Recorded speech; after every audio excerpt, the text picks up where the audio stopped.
Hi అండి అందరికీ. ఈరోజు మనం ఒక సూపర్బ్ గవర్నమెంట్ జాబ్ నోటిఫికేషన్ గురించి మాట్లాడుకుందాం.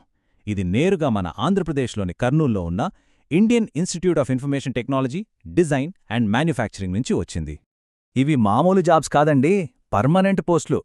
స్టార్టింగ్లోనే మంచి జీతం అండ్ గెస్ వాట్, ఎలాంటి ఎక్స్పీరియన్స్ అస్సలవసరం లేదు. అందుకే అంటున్నా, ఈ ఛాన్స్ మిస్ చేసుకోవద్దు. ఓకే, ఇక ఈ నోటిఫికేషన్ డీటెయిల్స్లోకి వెళ్దాం. ఇలా సెంట్రల్ గవర్నమెంట్ ఇన్స్టిట్యూషన్స్ నుంచి జాబ్స్ రావడం చాలా అరుదు కదా. అందుకే ఇందులో ఉన్న స్పెషాలిటీ ఏంటో చూసేద్దాం. అసలు ఈ ఐఐటి డిఎంకే కర్నూల్ రిక్రూట్మెంట్ ఏంటి? సింపుల్గా చెప్పాలంటే ఇది మన ఆంధ్రప్రదేశ్లోని కర్నూల్లో ఉన్న ఒక పెద్ద సెంట్రల్ గవర్నమెంట్ కాలేజ్ అన్నమాట. ఇక్కడ నాన్ టీచింగ్ అంటే ఆఫీస్ వర్క్ లాంటి పర్మనెంట్ ఉద్యోగాల కోసం ఈ నోటిఫికేషన్ ఇచ్చారు. ఇప్పుడు డేట్స్ చూద్దాం, ఇవి చాలా ఇంపార్టెంట్. జనవరి 3న నోటిఫికేషన్ వచ్చింది. అప్లికేషన్స్ ఆల్రెడీ స్టార్ట్ అయ్యాయి. కానీ గుర్తుపెట్టుకోండి, లాస్ట్ డేట్ జనవరి 24. టైం చాలా ఫాస్ట్గా అయిపోతుంది, సో వెంటనే అప్లై చేయాలి. ఈ నోటిఫికేషన్లో చాలా పోస్టులున్నాయనుకోండి, కానీ మనం ముఖ్యంగా ఎటువంటి ఎక్స్పీరియన్స్ అవసరం లేని 2 సూపర్బ్ జాబ్స్ గురించి మాట్లాడుకుందాం. ఎందుకంటే ఫ్రెషర్స్కి ఇది నిజంగా ఒక గోల్డెన్ ఆపర్చునిటీ. చూడండి, ఇక్కడ ఈ 2 పోస్టులని కంపేర్ చేద్దాం. జూనియర్ అసిస్టెంట్కి స్టార్టింగ్ శాలరీనే నెలకి 50,000 పైగా వస్తుంది. అదే అసిస్టెంట్ రిజిస్ట్రార్కైతే ఏకంగా ₹1,00,000 పైన. ఏజ్ లిమిట్, క్వాలిఫికేషన్స్లో కూడా డిఫరెన్సెస్ క్లియర్గా కనిపిస్తున్నాయి కదా.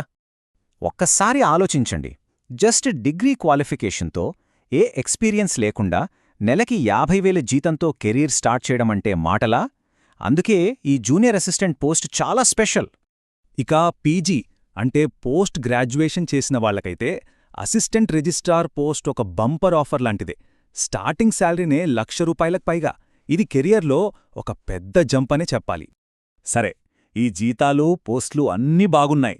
మరి వీటికి అప్లై చెయ్యాలంటే ఉండాల్సిన క్వాలిఫికేషన్స్ ఏంటి? ఆ విషయం ఇప్పుడు చూద్దాం.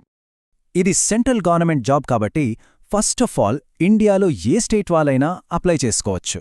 ఇక జూనియర్ అసిస్టెంట్ పోస్ట్కొస్తే 55% మార్కులతో ఏదైనా డిగ్రీ, ఇంకా కొంచెం కంప్యూటర్ నాలెడ్జ్ ఉండాలి. అదే అసిస్టెంట్ రిజిస్ట్రార్ పోస్ట్కైతే 55% మార్కులతో పీజీ చేసిండాలి. ఓకే, క్వాలిఫికేషన్స్ ఉన్నాయనుకుందాం. నెక్స్ట్ స్టెప్ ఏంటి? అప్లై చేయడం. ఆ ఆన్లైన్ అప్లికేషన్ ప్రాసెస్ ఎలా ఉంటుందో ఇప్పుడు స్టెప్ బై స్టెప్ చూద్దాం. అప్లై చేసే ముందు ఫీజు విషయం చూద్దాం. జనరల్, ఓబీసీ వాళ్లు ₹500 కట్టాలి. కానీ ఇక్కడొక గుడ్ న్యూస్ ఉంది. మహిళలు, ఎస్సీ, ఎస్టీ, దివ్యాంగులు, ఎక్స్ సర్వీస్మెన్ వీళ్ళెవ్వరికీ ఫీజు లేదు. కంప్లీట్ ఫ్రీగా అప్లై చేసుకోవచ్చు. అప్లికేషన్ ప్రాసెస్ చాలా సింపుల్ అండి. ఫస్ట్ వాళ్ల అఫీషియల్ వెబ్సైట్కి వెళ్ళాలి. అక్కడ రిక్రూట్మెంట్ లింక్ ఉంటుంది. దాన్ని క్లిక్ చేసి రిజిస్టర్ చేసుకోవాలి. ఆ తర్వాత లాగిన్ అయి ఫామ్ ఫిల్ చేసి, కావలసిన సర్టిఫికేట్స్ అప్లోడ్ చేసి, ఫీజుంటే కట్టేసి సబ్మిట్ చేయడమే, అంతే. ఓకే, అప్లై చేసేశాం. ఆ తర్వాత ఏంటి? సెలక్షన్ ప్రాసెస్ ఎలా ఉంటుంది? అది కూడా తెలుసుకోవాలి కదా. ఇప్పుడు దాని గురించి చూద్దాం. ఇక్కడ చాలా ముఖ్యమైన విషయం ఉంది. జూనియర్ అసిస్టెంట్ పోస్టుకు కేవలం ఒకే ఒక్క రాత పరీక్ష ఉంటుంది, అంతే. ఇంటర్వ్యూ లాంటివి ఏమీ ఉండవు. అదే అసిస్టెంట్ రిజిస్ట్రార్ పోస్టుకైతే రాత పరీక్షతో పాటు ఇంటర్వ్యూ కూడా పెట్టే ఛాన్స్ ఉంది. ఇప్పటిదాకా మనం అన్ని డీటెయిల్స్ చూశాం కదా. మరి ఇన్ని జాబ్ నోటిఫికేషన్స్ మధ్య ఇది ఎందుకు ఇంత స్పెషల్? దీంట్లో ఉన్న మెయిన్ హైలైట్స్ ఏంటో ఒక్కసారి గుర్తు చేసుకుందాం. చూడండి, ఫస్ట్ ఆఫ్ ఆల్ ఇది permanent central government job, life security ఉంటుంది. రెండోది, ఎక్స్పీరియన్స్ లేకుండానే సూపర్ స్టార్టింగ్ శాలరీ. మూడోది, చాలామందికి ఫీజు లేదు. ఇది పెద్ద ప్లస్ పాయింట్. నాలుగోది, మిగతా పెద్ద నోటిఫికేషన్స్తో పోలిస్తే కాంపిటీషన్ కాస్త తక్కువ ఉండే అవకాశముంది. పోస్టింగ్ మన కర్నూల్లోనే, ఫ్యూచర్లో ఆల్ ఇండియా ట్రాన్స్ఫర్స్ కూడా ఉంటాయి. చివరిగా ఒక్కటే మాట, అప్లై చేయడానికి టైం దగ్గర పడుతోంది. ఇన్ని మంచి విషయాలున్న ఈ అవకాశం మీ కెరీర్ని ఒక కొత్త మలుపు తిప్పుతుందేమో.